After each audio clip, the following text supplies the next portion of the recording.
أعوذ بالله من الشيطان الرجيم. بسم الله الرحمن الرحيم. وإذ ابتلى إبراهيم ربه بكلمات فأتمهن قال إني جائلك للناس إماما قال ومن ذريتي قال لا ينال عهد الظالمين. صدق الله العظيم. అనంత కరుణామయుడు, అపార కృపాశీలుడు, పాలకుడు, పోషకుడు, సర్వలోక ప్రభు అయిన అల్లాహ్ సుమనామంతో ప్రారంభిస్తున్నాను. సోదరులారా, సోదరీమణులారా, అయ్యలారా, అమ్మలారా, అస్సలాము అలైకుం రహమతుల్లాహి వబరకాతు. సర్వలోక ప్రభు అయిన అల్లాహ్ మన అందరి జీవితాలలో శాంతిని, శుభాలను, కారుణ్యాన్ని, దయను కురిపించునుగాక. ఆమీన్. ఇంతవరకు మీ ముందు మనందరి చివరి ప్రవక్త, కారుణ్యమూర్తి, మహాప్రవక్త ముహమ్మద్ సల్లల్లాహు అలైహి వసల్లం వారి మీద విశ్వప్రభు అల్లాహ్ అవతరింపజేసినటువంటి మానవాళి చివరి మార్గదర్శక గ్రంథం దివ్య ఖురాన్ నుండి 2వ అధ్యాయం 124వ వాక్యం యొక్క అరబీ మూలంను పఠించడం జరిగింది. దీని తెలుగు అనువాదం. మరొక సందర్భాన్ని కూడా మీరు గుర్తుకు తెచ్చుకోండి. ఇబ్రాహీమును అతని ప్రభు కొన్ని విషయాలలో పరీక్షించాడు. వాటినన్నింటిలో అతను పూర్తిగా నెగ్గాడు. అప్పుడు అతని ప్రభు ఇలా అన్నాడు, నేను నిన్ను మానవులందరికీ నాయకునిగా చేయబోతున్నాను.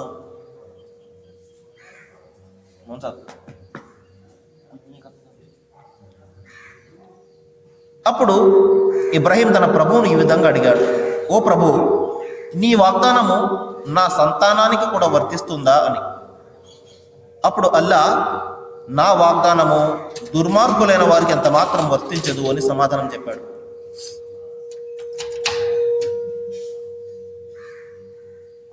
సోదరులారా, ఇక్కడ దైవము ఒక ముఖ్యమైనటువంటి మాటను గురించి చెప్పడం జరుగుతుంది. అదేమిటంటే, ప్రవక్తలకే తండ్రి అయినటువంటి హజరత్ ఇబ్రాహీం దైవం ఆయనపై శాంతి కురిపించుగాక, ఆయనను ఉద్దేశించి దైవము, నేను నిన్ను ప్రపంచానికి నాయకునిగా నియమించబోతున్నాను అని ఒక వాగ్దానం చేయడం జరిగింది. ఇక్కడ నాయకత్వం అనే మాట వచ్చింది కాబట్టి, సందర్భం వచ్చింది కాబట్టి, మనము కూడా రేపు మన నాయకులను ఎన్నుకుంటున్నాం కాబట్టి ఇన్షాల్లా దైవం తెలిస్తే ఈ రోజున నేను అసలు నాయకునికి ఉండవలసినటువంటి లక్షణాలు ఏమిటి, ఎలాంటి నాయకులను మనము ఎన్నుకోవలసి ఉంటుంది, మన బాధ్యత ఏమిటి, ఈ విషయాల గురించి సందర్భం వచ్చింది కాబట్టి మనము చర్చించుకోవడానికి ప్రయత్నం చేద్దాం. సోదరులారా, నాయకుడు అనేవాడు తన స్వలాభాన్ని గురించి కాకుండా తన ప్రజల యొక్క సంక్షేమాన్ని గురించి అతను పాటుపడాలి. మరి చూడండి, అంతిమ ప్రవక్త, కారుణ్యమూర్తి, మహాప్రవక్త ముహమ్మద్ సల్లల్లాహు అలైహి వసల్లం వారు ఒక ప్రవచనంలో సెలవిచ్చారు, తన జాతికి సేవ చేసేవాడే నిజమైనటువంటి నాయకుడు. మరి ఆ విధంగా అతను తన జాతికి సేవ చేస్తూ అతను చేస్తున్నటువంటి ఆ పుణ్యకార్యము మరి దైవ మార్గంలో ప్రాణాలను అర్పించినంత వానికి సమానము అని ప్రవక్త ముహమ్మద్ సల్లల్లాహు అలైహి వసల్లం వారు చెప్పారు. అంటే తన జాతి ప్రజల యొక్క ఉన్నతి కోసము, వారి బాగోగుల కోసము ఎవరైతే పాటుపడతాడో, ఏ నాయకుడైతే పాటుపడతాడో అతను దైవ మార్గంలో ప్రాణాలను అర్పించిన వానితో సమానమైనటువంటి పుణ్యాన్ని సంపాదించుకుంటాడు అని ప్రవక్త ముహమ్మద్ సల్లల్లాహు అలైహి వసల్లం వారు మరి శుభవార్తను ఇవ్వడం జరిగింది. కాబట్టి నిజమైనటువంటి నాయకుడు తన జాతి సేవలో నిమగ్నమవుతాడు, వారి బాగోగుల గురించి ఆలోచిస్తుంటాడు, తన స్వలాభాన్ని గురించి అంత మాత్రం కూడా పట్టించుకోడు. మరి మరొక సందర్భంలో ప్రవక్త ముహమ్మద్ సల్లల్లాహు అలైహి వసల్లం వారు ఈ విధంగా ప్రవచించారు. మరి ప్రజల పనుల నిమిత్తము వారికి సంబంధించినటువంటి బాధ్యతను ఏ నాయకుడైతే వహిస్తాడో, అంటే ప్రజల బాగోగుల యొక్క బాధ్యతను ఏ నాయకుడైతే వహిస్తాడో, ఒకవేళ అతను అధికారం వచ్చిన తర్వాత వారి సంక్షేమాన్ని శ్రేయస్సును పట్టించుకోకపోతే దైవం అతనికి స్వర్గాన్ని నిషిద్ధం చేస్తాడు అని ప్రవక్త ముహమ్మద్ సల్లల్లాహు అలైహి వసల్లం వారు హెచ్చరించడం జరిగింది.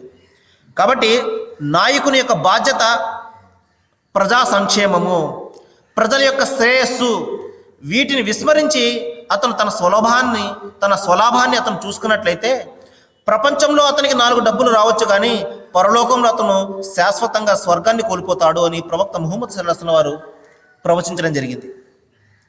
మరి మరొక సందర్భంలో చెప్పారు అంతిమ ప్రవక్త, కారుణ్యమూర్తి, మహాప్రవక్త ముహమ్మద్ సల్లల్లాహు అలైహి వసల్లం వారు, మరి అల్లాహ్ అంటే దైవము ఏ దాసునికైతే అధికారాన్ని, నాయకత్వాన్ని ప్రసాదిస్తాడో, ఒకవేళ అతను తన పాలితులను మోసం చేస్తే, వాగ్దానాన్ని చేసి భంగపరిస్తే, పలానా పనులు నేను చేస్తానండి అని చెప్పి తర్వాత అతను దాన్ని చేయకుండా దాటివేస్తే, చేసిన దానికి వ్యతిరేకంగా అతను చేసినట్లయితే ప్రవక్త ముహమ్మద్ సల్లల్లాహు అలైహి వసల్లం వారు చెప్పారు, అతను ఎంత మాత్రం కూడా స్వర్గం యొక్క సువాసనను కూడా ఆగ్రహించలేడు. స్వర్గంలోనికి వెళ్ళడం తర్వాత సంగతి, దాని సువాసన కూడా అతను చూడలేడు అని చెప్పడం జరిగింది. కాబట్టి మనం చూస్తుంటాం, మరి చేతికి ఎముక లేకుండా ఏ విధంగా అయితే దానం చేస్తారు అని మనం చెప్తుంటామో, అదేవిధంగా నోటికి ఏమాత్రం కూడా అంతు లేకుండా అనేక వాగ్దానాలు మనము వింటూ ఉంటాము మన నాయకుల వెంట. ఒకవేళ వాళ్ళు చేసినటువంటి వాగ్దానాల్లో ఏ ఒక్కదానిని కూడా వారు భంగపరిచినట్లయితే, చేసిన వాగ్దానాన్ని వారు నిర్వర్తించకుండా ఉన్నట్లయితే ప్రవక్త ముహమ్మద్ సల్లల్లాహు అలైహి వసల్లం వారు హెచ్చరించారు, దైవం వారి వైపు చూడడు, వారిని పలుకరించడు, స్వర్గం యొక్క వాసన కూడా వారు చూడలేరు అని హెచ్చరించడం జరిగింది. మరి చూడండి సోదరులారా, మరి నాయకుడు అనేవాడు ప్రజల కంటే ముందు ఉండాలి, విశ్వమానవ అతను సంక్షేమాన్ని కోరుకుంటూ ఉండాలి, తన స్వలాభాన్ని అంత మాత్రం కూడా చూడకూడదు. మరి అంతేకాదు, అతను ఏదైతే చెప్తాడో అది అతను స్వయంగా ముందు ఆచరించగలిగి ఉన్న వాడే ఉండాలి. కేవలము చెప్పేసి అతను ఊరుకోవడం కాదు, చెప్పిన విషయాలను అతను ముందు తన మీద అతను విధించుకోవాలి, అతను స్వయంగా ఆచరించి చూపించాలి. అటువంటి వాడు నిజమైనటువంటి నాయకుడు అనిపించుకుంటాడు. చూడండి, ప్రవక్త ముహమ్మద్ సల్లల్లాహు అలైహి వసల్లం వారు మరి ఏదైతే ప్రవచించారో, ఏదైతే ఆయన ఆజ్ఞాపించారో అది ముందు తాను చేసి తర్వాత ప్రజలకు చేయమని ఆజ్ఞాపించారు. కాబట్టి చెప్పడము చాలా సులువైనటువంటి పని, కానీ చేయడం అనేది చాలా కష్టము. కాబట్టి ఏ మాటలైతే పలుకుతామో మనము వాటిని ఆచరణలో చూపించినప్పుడే అది నిజమైనటువంటి నాయకత్వం అనిపించుకుంటుంది. మరి చూడండి, ఒక సందర్భంలో ప్రవక్త ముహమ్మద్ సల్లల్లాహు అలైహి వసల్లం వారికి జీవితంలో ఒక సంఘటన జరిగింది. నాయకుడు అనేవాడు ప్రజా యొక్క సంక్షేమాన్ని వారితో సంప్రదింపులు చేసి తన నిర్ణయాన్ని తీసుకోవాలి. కాబట్టి ఒక్కరోజు ఓటు వేసేశారు, ఇంకా 5 సంవత్సరాల పాటు నా ఇష్టం వచ్చినట్టు నేను గడుపుతాను, నా ఇష్టం వచ్చినట్టు నేను నిర్ణయాలు తీసుకుంటాను అంటే ఎంత మాత్రం కూడా అవ్వని పని. ఆ విధంగా చేయకూడదు. ప్రవక్త ముహమ్మద్ సల్లల్లాహు అలైహి వసల్లం వారు ఏ విషయంలోనైనా అందరినీ కూడా సమావేశపరిచి వారి సలహా సంప్రదింపులు తీసుకుని ఏ పనైనా చేసేవారు. ఉదాహరణకు, మరి మదీనా నగరంలో బయట నుండి కొంతమంది దాడి చేయడం జరిగింది. మరి అనేక మంది వారు మదీనా నగరంలో దాడి చేసి అందులో ఉన్నటువంటి ప్రజలను చంపడానికి వారందరూ కూడా వచ్చినప్పుడు ప్రవక్త ముహమ్మద్ సల్లల్లాహు అలైహి వసల్లం వారు అందరినీ కూడా సమావేశపరిచి, మనం ఇప్పుడు ఏమి చేద్దాము, మనము బయటికి వెళ్ళి వారిని ఎదుర్కొందామా, లేకపోతే మదీనా నగరంలోనే ఉండి మనము వారిని ఎదుర్కొందామా, మీరు సలహాలు ఇవ్వండి అని వారిని అందరినీ కూడా అడిగినప్పుడు, ఓ ప్రవక్త, మీ యొక్క ఉద్దేశం ఏమిటి అని వాళ్ళు అడిగారు. నా ఉద్దేశం అయితే మనమందరం కూడా మరి బయటికి వెళ్లకుండా మదీనా నగరంలోనే ఉండి వారిని ఎదుర్కొందాము, ఇది మనకు మంచిది అని ప్రవక్త ముహమ్మద్ సల్లల్లాహు అలైహి వసల్లం వారు తన అభిప్రాయాన్ని చెప్పారు. అప్పుడు సహచరులందరూ కూడా, ఓ ప్రవక్త, ఈ విషయంలో దైవాజ్ఞ ఏదైనా అవతరించిందా అని అడిగారు. ఈ విషయంలో దైవాజ్ఞ ఏమీ కూడా అవతరించలేదు, నా యొక్క అభిప్రాయాన్ని నేను చెప్పాను అనగానే, అయితే ప్రవక్త, మనము మదీనా నగరం బయటకు వెళ్ళి వారిని ఎదుర్కొందాము అని చాలామంది కూడా ఈ విధమైనటువంటి అభిప్రాయాన్ని వెళ్ళబుచ్చారు. మరి నాయకుడు ఒక అభిప్రాయాన్ని పెట్టాడు, ప్రజలందరూ వేరేగా అభిప్రాయాన్ని చెప్తున్నారు అని నేను నాయకుడిని, నా మాట నెగ్గాలి అని ప్రవక్త ముహమ్మద్ సల్లల్లాహు అలైహి వసల్లం ఎంత మాత్రం కూడా ఆలోచించలేదు. మరి ఎవరైతే ఎక్కువ మంది ఏదైతే కోరుతున్నారో అదే దాన్ని అమలుపరిచారు. ఆ తర్వాత శిష్యులందరూ కూడా వచ్చి, ఓ ప్రవక్త, సరే మీకు ఈ విధంగా మా యొక్క సలహా మీకు నచ్చలేదు కదా, అయితే మీరు చెప్పిన ప్రకారమే చేద్దాము అనగానే అది ఎంత మాత్రం కూడా కాదు.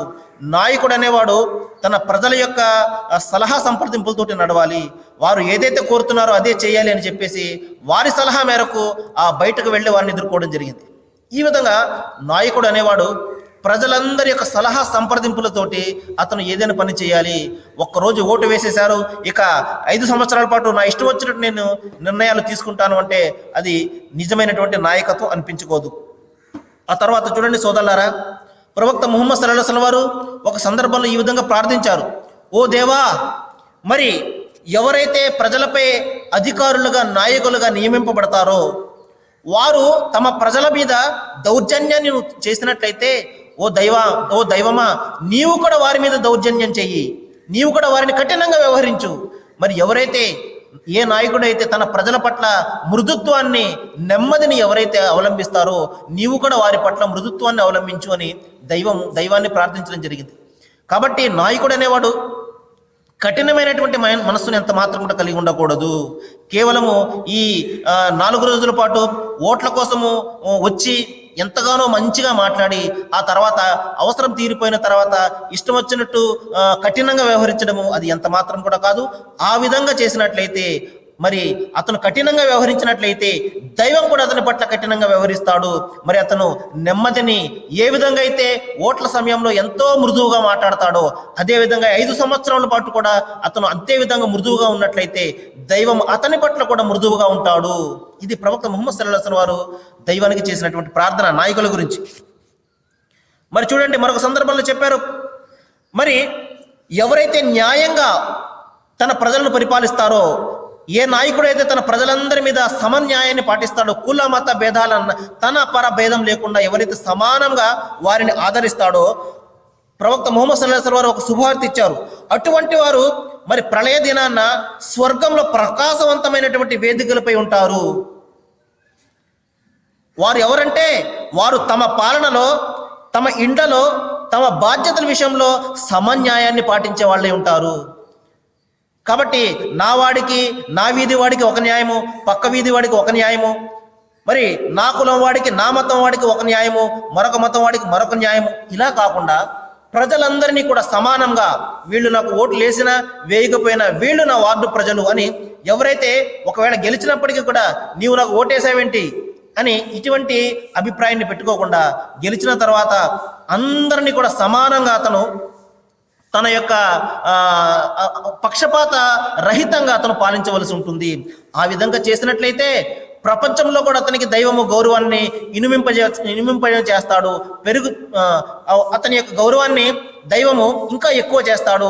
ఇంకా పరలోకంలో అతడు ప్రకాశవంతమైనటువంటి ఆ స్వర్గంలోనే అతను ఉంటాడు అని ప్రవక్త ముహమ్మద్ సల్లల్లాహు అలైహి వసల్లం వారు మరి శుభవార్తను ఇవ్వడం జరిగింది. మరి చూడండి, మరొక సందర్భంలో చెప్పారు, మరి మీరు మీ నాయకుడిని ప్రేమిస్తే అతను మిమ్మల్ని ప్రేమిస్తాడు, మీరు అతని శ్రేయస్సు కోసము మీరు ప్రార్థిస్తే అతను మీ శ్రేయస్సు కోసం ప్రార్థిస్తాడు. ఇటువంటి వాడే నిజమైనటువంటి ఉత్తమమైనటువంటి నాయకుడు అని చెప్పడం జరిగింది. మరి మీరు ద్వేషిస్తే అతను ద్వేషిస్తాడు, మీరు అతన్ని నిందిస్తే అతను నిందిస్తాడు. మరి ఇటువంటి వాడు మరి చెడ్డ నాయకుడు అని చెప్పడం జరిగింది. కాబట్టి ప్రజలు ద్వేషించిన, ప్రజలు నిందించిన వారిని ప్రేమిస్తూ అతను ముందుకు వెళ్ళినట్లయితే అతను నిజమైనటువంటి నాయకుడు అని ప్రవక్త ముహమ్మద్ సల్లల్లాహు అలైహి వసల్లం వారు చెప్పడం జరిగింది. మరి ఇంకొక సందర్భంలో చెప్పారు, మీరు నాయకత్వాన్ని ఎంత మాత్రం కూడా ఆశించకండి, మీరు ఆశించకుండానే మీకు అది లభించినట్లయితే అప్పుడు దేవుడు మీ తోడుంటాడు. ఒకవేళ మీరు ఆశించి నాకు పదవి కావాలి, నాకు ఇది కావాలి అని మీరు ఆశించి అది మీకు దక్కినట్లయితే దాని బాధ్యత మీరే వహించాలి. కాబట్టి మీరు పదవులను ఎంత మాత్రం కూడా ఆశించకండి. ఆశించకుండానే దైవం మీకు ఇచ్చినట్లయితే ఆయన యొక్క సహాయం మీపై ఉంటుందని చెప్పడం జరిగింది. మరి ఇదే విషయాన్ని బైబిల్ గ్రంథంలో కూడా చాలా స్పష్టంగా ఒక మాట ఉంటుంది. మరి ఎవరైతే తనను తాను తగ్గించుకుంటాడో అతను హెచ్చింపబడతాడు, మరి ఎవరైతే తనను తాను హెచ్చించుకుంటాడో వాడు తగ్గింపబడతాడు అని. కాబట్టి నేను హెచ్చింపబడాలి అని ఎవరైతే కోరుకుంటాడో వాడు తగ్గింపబడతాడు. కాబట్టి అధికారాన్ని మనము ఈ విధమైనటువంటి పదవులను ఎంత మాత్రం కూడా కోరుకోకూడదు. మనము కోరుకోకపోయినా దైవం మనకు ఇచ్చినట్లయితే నిస్సందేహంగా దైవం యొక్క సహాయం మనకు లభిస్తుంది. అందుకే అంతిమ గ్రంథం ఖురాన్లో ఒక సందర్భంలో చెప్పడం జరిగింది, పరలోక గృహాన్ని అంటే స్వర్గాన్ని నేను ఈ భూమిలో ఎవరైతే అధికారాన్ని కోరకుండా ఉంటారో వారికి నేను ప్రసాదిస్తానని అల్లాహుతాలా దైవము ఇవ్వడం జరిగింది, ఒక వాగ్దానం. అదేమిటి? పరలోక గృహము ఎవరైతే అధికారాన్ని కోరుకోకుండా ఉంటారో అటువంటి వారి కోసమే ప్రత్యేకం చేయబడింది. కాబట్టి ఎంత మాత్రం కూడా మనము నేను నాయకుడిని అయిపోవాలి, నాకు అధికారం రావాలి అని ఎంత మాత్రం కూడా మనము కోరుకోకూడదు. కోరుకోకుండానే ప్రజలందరూ మనం ఎన్నుకున్నట్లయితే దేవుని యొక్క సహాయం మనకు లభిస్తుంది. ఒకవేళ కోరుకుంటూ లభించినట్లయితే దాని బాధ్యత మాత్రము మనము మాత్రమే వహించవలసి ఉంటుంది. కాబట్టి సోదరులారా, ఈ అధికారం కానీ ఈ పదవులు కానీ దైవం ఎవరికి తలుస్తాడో తాను ఎవరికి తలుస్తాడో వారికి ప్రసాదిస్తాడు. కాబట్టి ఇక్కడ గెలుపు ఓటములు అనేవి దైవాధీనాలు. ఇవంతా కూడా దైవం అంతిమ గ్రంథం ఖురాన్లో చెప్తున్నాడు. కాలం యొక్క మిట్టపల్లాలు ఇవన్నీ కూడా ఇవి ప్రజల మధ్య ఆయన తిప్పుతూ ఉంటాడు. ఒక సందర్భంలో ఒకరు గెలుస్తారు, మరొక సందర్భంలో ఓడిపోతుంటారు. ఓడిపోయిన వారు మళ్ళా ఇంకొకసారి గెలుస్తుంటారు, మరి గెలిచిన వారు మరొక సందర్భంలో ఓడిపోతుంటారు. కాబట్టి గెలిచిన వారు ఏదో ప్రపంచాన్ని జయించేసినట్టు, ఓడిపోయిన వారు సర్వాన్ని కోల్పోయినట్టు ఎంత మాత్రం కూడా కాదు సోదరులారా. ఇదంతా కూడా స్పోర్టివ్గా తీసుకోవాలి. గెలిచినప్పటికీ కూడా ఓడినప్పటికీ కూడా గెలిచిన వారికి శుభాభినందనలు. గెలిచిన వారు ఏ వాగ్దానాలు అయితే వారు చేయడం జరిగిందో, ఏ వాగ్దానాల రూపంలో వారు ప్రజలకు ఆశలను కల్పించడం జరిగిందో ఆ వాగ్దానాలను వారు మరి తూచా తప్పకుండా పాటించడానికి ప్రయత్నం చేయాలి. ఒకవేళ చేయనట్లయితే నిస్సందేహంగా దైవం వద్ద పట్టుబడిపోతారు. ఆ తర్వాత చూడండి సోదరులారా, దైవము ఒక సందర్భంలో చెప్తున్నాడు, నాయకుడు అనేవాడు దైవభీతి కలిగి పాపభీతి కలిగి ఉండాలి. ఎందువలనంటే ఈ ప్రపంచంలో అతనిని చెడు పనుల నుండి ఆపేది ఏదైనా శక్తి ఉన్నది అంటే అది దైవభీతి పాపభీతి మాత్రమే. కాబట్టి దైవభీతి పాపభీతి గలవారిని మనము మన నాయకులుగా ఎన్నుకోవాలి. దైవానికి అతను భయపడుతున్నాడా లేదా? ఎందువలనంటే దైవం యొక్క భయం అతను లేదనుకోండి, మరి అవినీతి పరుడుగా మారిపోతాడు, స్వార్థపరుడుగా మారిపోతాడు. కాబట్టి అంతేకాకుండా అనేక చెడు అలవాట్లకు కూడా అతను లోనైపోతాడు. కాబట్టి అతనిలో దైవభీతి ఉన్నదా లేదా, దైవానికి భయపడుతున్నాడా లేదా అన్నది మనము ముందుగా పరిశీలించి మన నాయకులను ఎన్నుకోవాల్సి ఉంటుంది. మరి చూడండి, మనకు మన రాజ్యాంగం కల్పించినటువంటి అత్యుత్తమమైనటువంటి ఆయుధం ఏది అంటే, హక్కు ఏది అంటే ఓటు అనేది. మనము దీనిని ఎంత మాత్రం కూడా నిర్లక్ష్యం చేయకూడదు సోదరులారా. మనము భారతీయ పౌరులము అని అనిపించుకోవడానికి మనకున్నటువంటి ఒక అవకాశము, ఒక హక్కు మన ఓటు. మనము దానిని ఎంత మాత్రం కూడా వృధా చేయకూడదు, మనము దానిని వేయకుండా కూడా ఉండకూడదు. తప్పనిసరిగా ప్రతి భారత పౌరుడు కూడా మన ఓటును వినియోగించుకోవాలి. మన ఎలక్షన్ కమిషన్ కూడా ఇదే నిర్దేశిస్తుంది. ప్రతి ఒక్కరిని కూడా అది పేరున అది మరి రిక్వెస్ట్ చేస్తుంది, విజ్ఞప్తి చేస్తుంది, మీరు మీ యొక్క ఓటు హక్కును వినియోగించుకోండి అని. ఎందువలనంటే మన ఓటింగ్ శాతం చాలా తక్కువగా ఉంటుంది. ఒక 100 మంది ఓట్లు ఉంటే, 100 మంది ప్రజలు ఉంటే కేవలము 50 నుండి 60% మంది మాత్రమే వారు ఓటు వేయడం జరుగుతుంది. ఆ 60 మందిలో 30 మంది ఎవరికైతే వేస్తారో అతనే నెగ్గుతున్నాడు.